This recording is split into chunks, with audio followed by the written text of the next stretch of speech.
Hi, my name is Emily Relva, and I would like to take just a minute or two to tell you a little bit about myself. I am a big sister. I'm the oldest of three. I have a younger brother. His name is Joseph. He's 14 years old. He's going to be a freshman in high school in the fall.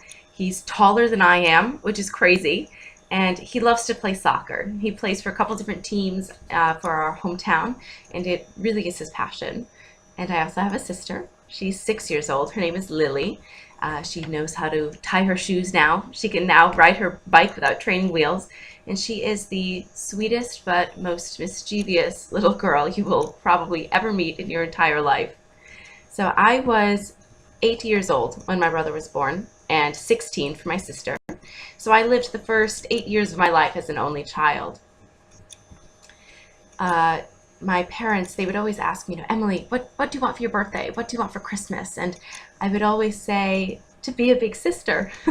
Talk about pressure, right? But, I think I always wanted a sibling because I like people. I like being around people, and I don't enjoy being alone. So as a kid, I would get lonely having to play by myself. So I always wanted to have a friend to play with. And I remember the day that my parents told me that I was going to be a big sister. We had a family meeting on our couch. It was a forest green couch with little roses embroidered all over it. And I remember feeling very scared because we didn't have very many family meetings. So I thought, they were going to tell me that something was wrong or bad news or something like that. When I heard the news, I cried. I hid my face in the corner of the couch and I cried. And I don't know if it's because I was excited or because I was nervous or because I was just relieved that it wasn't bad news. But I definitely cried.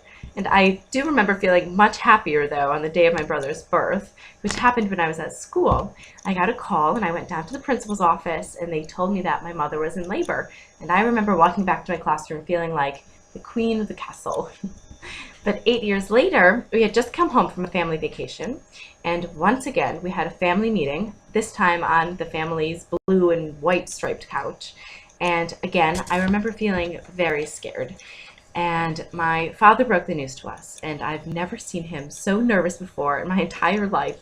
But he told my brother and I that we were going to be older siblings, and for me, that would be the second time. And again, I cried.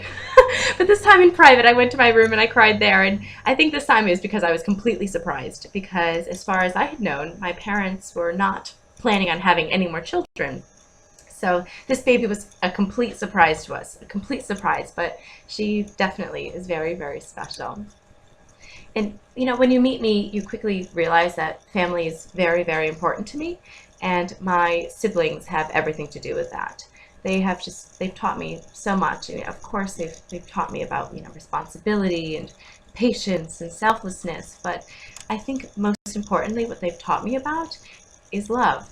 They've, taught me how to love and how to reciprocate love and how to love another person through all their faults and all their perfections. And I'm not saying that we don't have our fights, because we definitely fight. It happens. But even in the middle of all of our fights, we know how much we care about each other. And I don't know if they will ever know how much I love them and how much that they've taught me. Or I don't know if they'll even be able to understand how much love I have for them. But I hope that one day they will. And I hope that one day someone in their life is able to teach them about love the way that they've taught me about it. And, because it's because of them that I am who I am. And I know that I am a very, very lucky girl. Thank you.